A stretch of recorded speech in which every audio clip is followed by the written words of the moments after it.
رسالتنا لحماس أنه كفى مقامرة ومغامرة بنا. كفاكم يعني أنتم منفصلون عن Please watch. This is not it. There's more. I have seen this video. Sir, yes. there is more. I have seen this video. I would like you to, there are 3 people here. I would like you to hear their voices. I know people are suffering. There are some people who blame Hamas. Why will you not listen to the voices of Palestinian people in Gaza? Look. You were just saying that as a result of October 7th, you are seeing millions of people marching in the streets. You are seeing countries recognize Palestine as a state. You are seeing legitimacy for your people. And I am asking you whether the price that Palestinian people have paid so far was worth it. I know the price is so high. CNN caught a Hamas leader off guard when they asked the tough questions about Gaza and the Israeli hostages, and left them actually stuttering at a loss for words. Take a look. This latest American proposal calls for you to release all the hostages, living and dead, in exchange for thousands of Palestinian prisoners, an immediate ceasefire, and the start of negotiations to end the war. Why not take that deal? I think we have to now to reach a comprehensive deal. We want to finish the war. I know, but I'm asking you about the specific American proposal, if you could answer. We first of all, we insisted to go to the comprehensive deal, to retain all the hostages, either alive or dead. And we said frankly, we can return them in 24 hours. But Israel, they refused. You know, the main... Well, they have conditions for ending the war. Their conditions are Israel's conditions for ending the war. They want Hamas to be out of power, and they want Hamas to disarm. Are you willing to abandon power in Gaza and lay down your weapons? Look, first for the power in Gaza, the authority in Gaza, we have an agreement with all Palestinian factions and even with the Egyptians. And I think that the Egyptians, they play a good role and send this proposal to different countries and even approved by the Arabic League that, okay, we can have a technocrat, we have kind of neutral and professional committee for ruling Gaza. Okay, we finish it. Regarding the disarm of Hamas, I think this is, we have to understand very well that the arm of Hamas is a legitimate and legal weapons which used all the time against occupation. It is not a terrorist weapon. But are you willing to disarm if it is in the context of a process towards building a Palestinian state? If there is a Palestinian state, we'll be part. We will be engaged. We will be the entire world, with all due respect, sir, the entire world is saying they want no role for Hamas in post-war governance of Gaza. Look. Do you disagree with that? We agree. Yeah, no. We agree for a neutral committee to rule Gaza. We have no problem. Right. So, and as part of that, Hamas will play no part, according to the Arab League, according to President Abbas, according to the United States, according to France. Let me also to explain that this is a Palestinian issue. That some external powers, they want to impose something against our interest. Hamas is part of the Palestinian fabric. You could not exclude Hamas. But as I said again and again, regarding the ruling of Gaza, we are ready to be out of the ruling of Gaza. We have no problem with this. Hamas recently announced that Israeli hostages have been spread out throughout Gaza City ahead of and amid now this planned Israeli invasion of Gaza City. Is your intention to use those Israeli hostages as human shields? No, we never use these people as shields. No, we never use them. All the time, we explain that we as Hamas, we use these people or we deal with people according to the Islamic principles and according to the Islamic values. But it was quite clear in the statement from the Al-Qassam brigades, which I think this is a false accusation against all. This is a statement from the Al-Qassam brigades, Hamas's military wing. They said that in order to deter this Israeli military invasion, they are placing Israeli hostages strategically. The hostages are spread everywhere.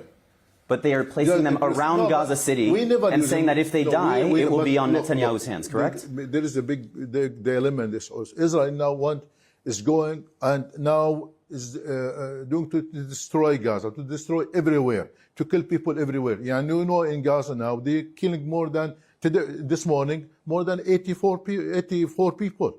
Yesterday, about 109 people were killed. In the last months, more than 3,000 I understand. people. And when I speak with, and when I, sir, with all due respect, how can you stop this? With all due respect, when I speak with Israeli officials, I press them on all of these questions. I'm speaking with you right now, and I'm asking about Hamas's role. And Hamas just announced that it is holding these Israeli hostages in strategic locations around Gaza City, moving them above ground, while Israel is carrying out an invasion. Is the intention, hang on, is the intention to use these hostages as a human shield? Israel should stop targeting the civilian. should stop targeting or to collapse the towers or to destroy the towers everywhere. Now you know they sent some technology to destroy all homes in Gaza, all towers in Gaza. What do you want to do after that? What Israel is doing now, as I said, they want to demolish the whole Gaza, to destroy every hospital, mosques, schools, even churches, everywhere. How can you stop this madness in Gaza?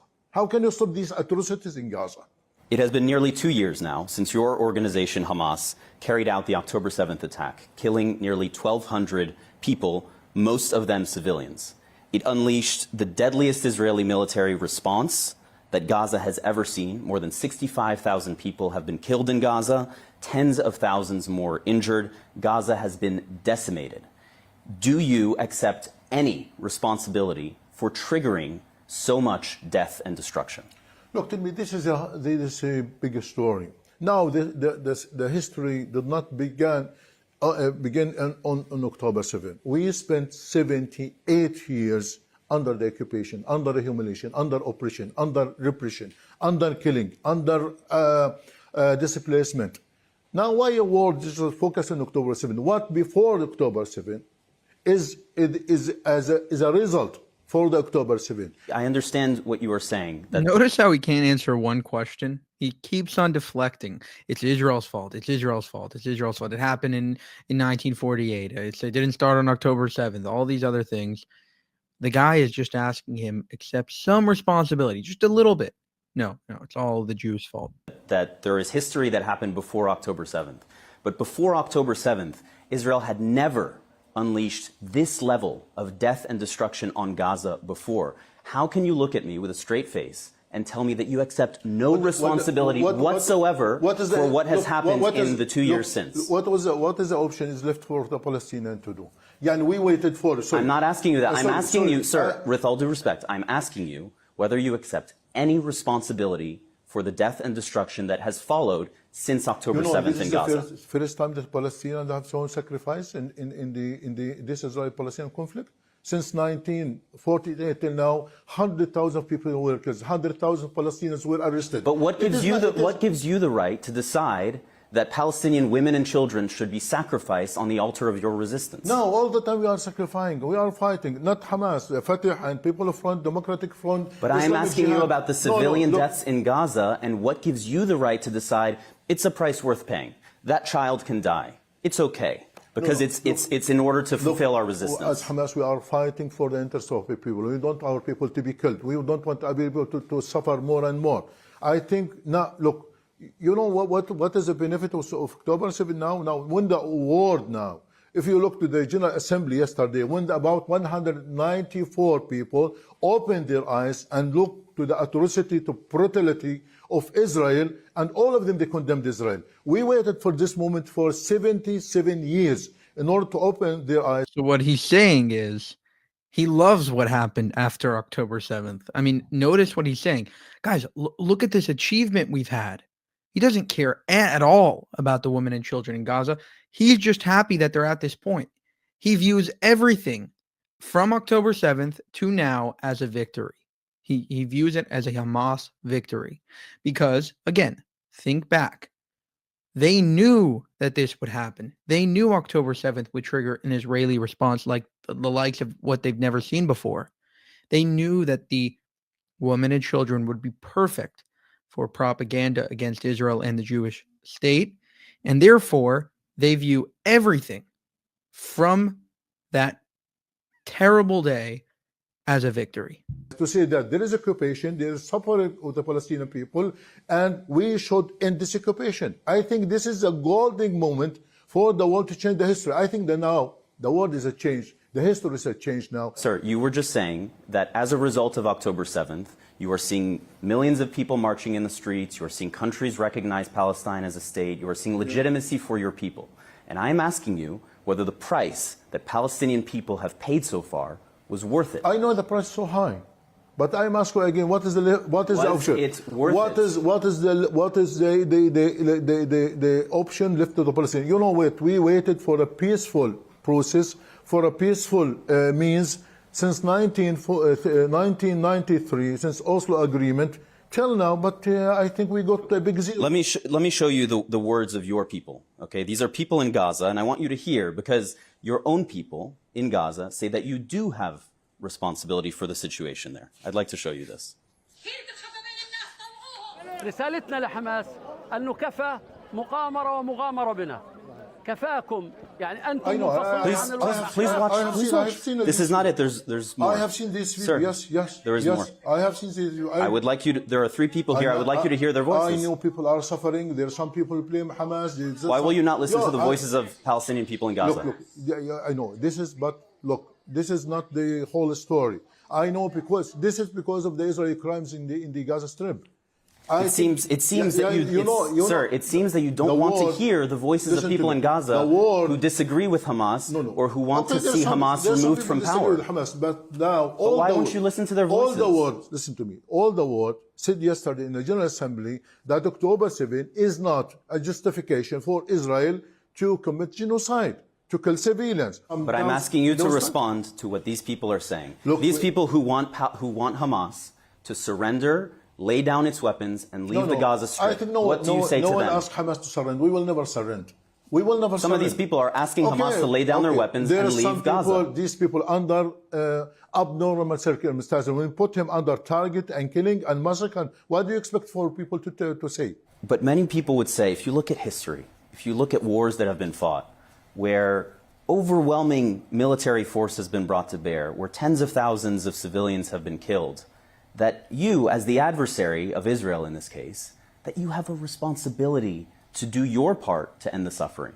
And that would be to lay down your weapons. Don't put the problem on the shoulder of Hamas. No, I think Again, sir, when I speak with Israeli officials, I press them about what they are doing in Gaza. When I'm speaking with Hamas officials, I press them for your responsibility. And in the weeks after October 7th, you said we will do this again and again and again. There will be a second, a third, a fourth attack. With rhetoric like that, why should Israelis accept to live alongside an organization like Hamas? Before October 7, do you know that there is a siege on Gaza for 17 years? I'm very aware. Do you know that before October 7, that in the West Bank they're expanding settlements and building settlements, taking our lands, putting what's called gates in every Palestinian's towns? So I think that October 7 is not a justification to do that, to kill and to commit massacres against the Palestinians. My final question to you. How does this war end? I think it is easy. I think Mr. Trump and the world could ask the Netanyahu in order to stop the war, to stop the genocide in Gaza. Do you have any confidence that he will do that?